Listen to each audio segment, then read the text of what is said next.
guys, welcome back to Foreign Reacts. As promised, I said I would be doing a lot of German videos, German-related videos. This one is going to be the animated history of Germany, part 1. So there's a part 2. Interesting. But either ways, guys, if you are from Germany, rep your country in the comment section down below. And also, if you want to do this, you could actually suggest whatever you want me to check out next for your particular country, which is Germany. If you have any other suggestions apart from Germany, you can suggest it. But preferably, German reactions are going to be done as soon as possible because I'm doing a series right now where it's strictly German videos. So the country we're focused on is Germany. But either ways, guys, subscribe and join the family. And you can click right here for a playlist, all German-related videos here at Foreign Reacts. But either ways, guys, let's get right into the reaction video. Germany is located right in the center of Europe between its two largest neighbors, France and Poland. Strap yourselves in for a complicated one. When the Romans arrived in Germany, they found a land inhabited by a melting pot of Celtic and Germanic peoples. The diversity of the region didn't interest the Romans, who called the land west of the Rhine River Gaul and east of the river Germania. The Germanic peoples were really good at fighting the Romans, but the people in these regions lived mostly agrarian lifestyles in independent tribes. These small tribes soon became fewer big tribes. These tribes weren't a nation as such, but a conglomeration of independent smaller states for centuries, which is the reason why there are so many names for the German nation to this day. The Germans expanded further into the weakening Roman Empire. This Great Migration period eventually became known as the Great Migration period. Historians aren't very creative. One of the tribes, called the Franks, dominated the region and slowly conquered all of France, Germany, the Low Countries, and parts of Italy under the Merovingian and Carolingian dynasties. Much of this conquest can be attributed to Charlemagne, also known as Charles the Great. Charlemagne's empire became the foundation of the Holy Roman Empire, the symbolic successor to the actual Roman Empire.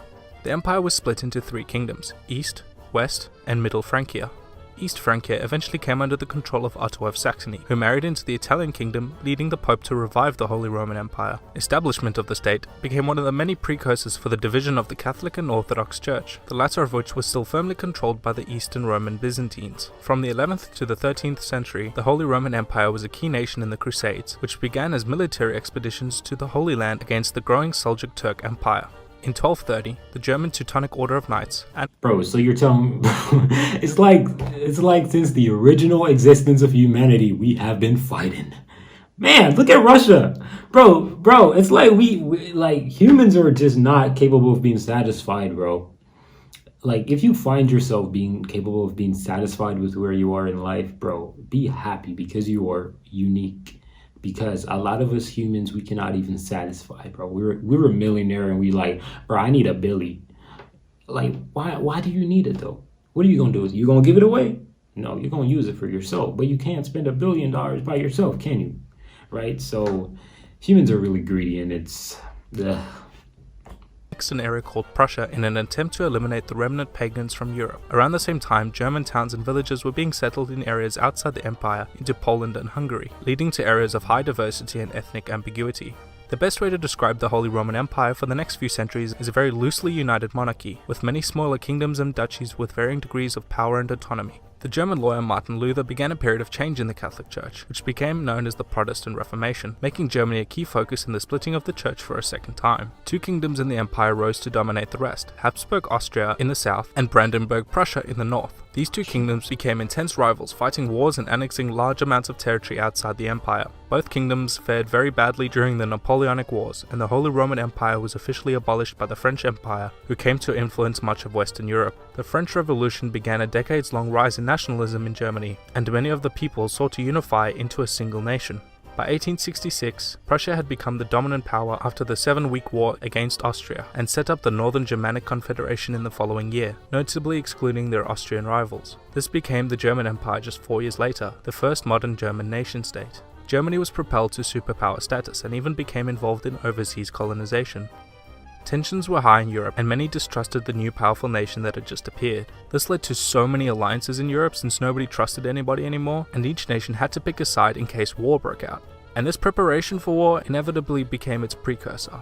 When the Slavic nationalist Gavrilo Princip assassinated the heir to the Austrian throne in 1914, war broke out in Europe between the Central Powers and the Allies. Germany ended up being a key aggressor in the war and was blamed for most of the atrocities committed during battle. Extremely harsh war reparations were imposed on the state, and much of its territory was stripped in the Treaty of Versailles. This crippled the German economy, and angst against the Allied powers led to the rise of National Socialism, with Adolf Hitler, one of its main advocates, rising to power on the resentment held by the common people. Hitler became Chancellor in the year 1933, instituting radical reforms, and imposing strict National Socialist ideals on the nation, which became known to the West as Nazi Germany. The regime was highly anti-Semitic and allied itself with Fascist Italy and Imperial Japan to form the Axis powers of World War II.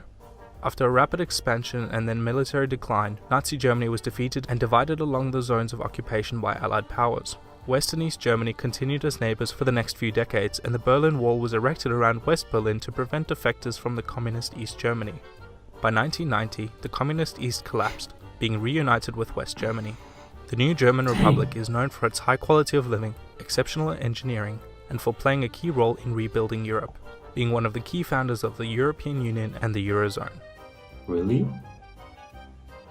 Thank you very much for watching. Wow, Germany, man. Oh my God, Germans, y'all been fighting since day one. Golly. Germans been out here fighting since day one. Dang.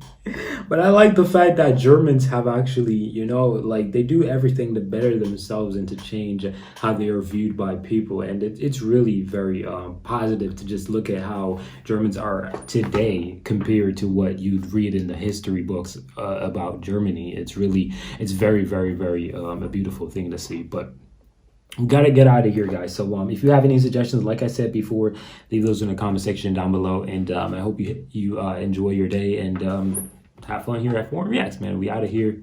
Peace.